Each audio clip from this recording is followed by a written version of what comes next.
next founder. He comes from a nice heritage in the food industry. One thing I forgot to tell you earlier is that please stick around because that was just the beginning. We have lots more food coming right after. So let's give it up, not only for the food, but also here, the new startup, Hakko Bako. Come on up, Tommy.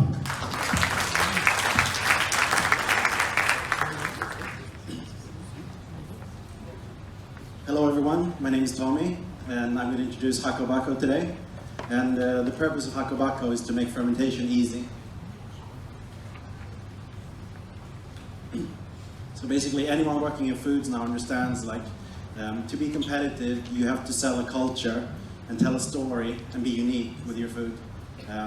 It's not enough just to have the best ingredients anymore. Like customers are looking for better food, more food, and new experiences and tastes. So basically what stands out to you when you go and eat,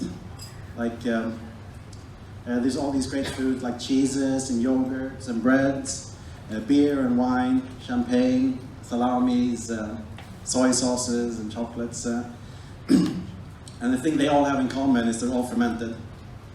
So 1/6 of all the food in the world is fermented. It's one of the great techniques to not only create great flavor, but to preserve food and also have some health benefits. I just saw this.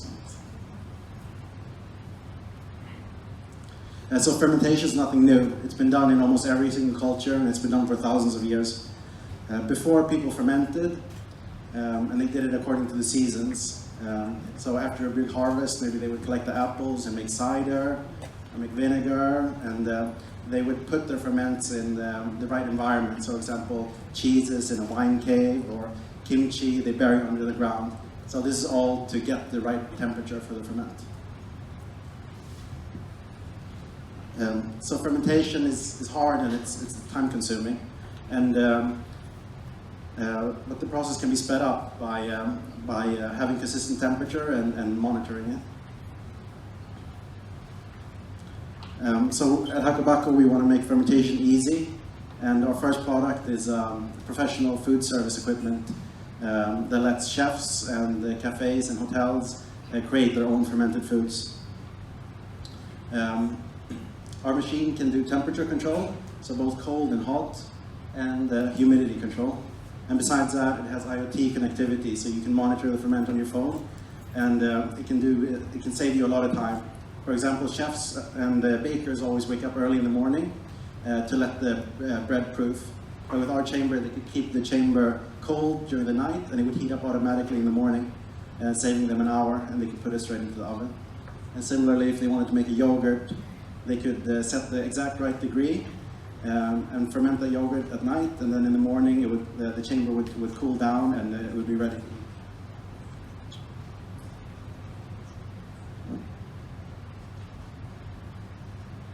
So in the top restaurants in the world, fermentation is really the next big thing. And places like Noma, which has been the best top-rated restaurant in the world for many years in Denmark, their entire menu is fermented, and they're creating really amazing foods. Like they're creating miso from rye bread, so they're using like Nordic ingredients with Asian fermentation techniques. And they're also using a lot of waste food, so instead of throwing it away, they're fermenting it and storing it and keeping it. So there's so much more that you can explore with fermentation, but you need to be able to control the temperature. So with our machine, you can do both the cold and the hot. So everything from like beers and breads and creme fraiche and yogurts, all the way up to the higher temperature ferments like garums and kojis and misos. So basically what we found is there's a temperature gap in the home kitchen, but mainly in the professional kitchen. So at the cold end, there's a freezer and a fridge, which is where you can store food for almost forever, for a very, very long time. And on the other side of the spectrum is the oven, where you cook the foods, or the skillet, or the microwave is very hot. But the gap in between here, that's like where we humans live. It's where animals live, it's where plants grow, and it's also where fermentation happens. So we want to be able to offer like this temperature to professional kitchens so they can create ferments.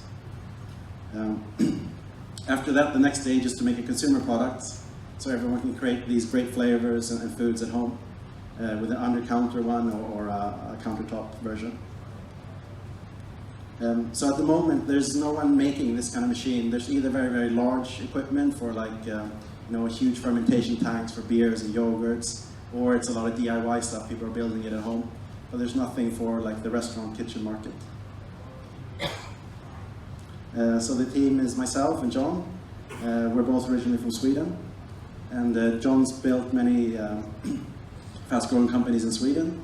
And my background is I have a commercial kitchen in Hong Kong, so that's how I got the idea to make these foods. So where we're at now so far is that we kind of found like a problem market fit. So we went out and talked to many of the top chefs here in Hong Kong, a lot of the five-star hotels and the Michelin restaurants, and we talked to the chefs there to understand what problems they have when it came to fermentation. And it validated our idea that they want temperature control. So at the moment they're using like plate hot holders, and they're using combi ovens, and so they're using all this other kind of equipment to ferment. So there's a strong interest from this our beachhead market, which is fine dining restaurants. So our next step is to finish building the product and getting it out to more professional kitchens. Thank you so much. Thank you, Tommy. And thank you for multitasking, cooking the food and then getting your presentation ready at the same time.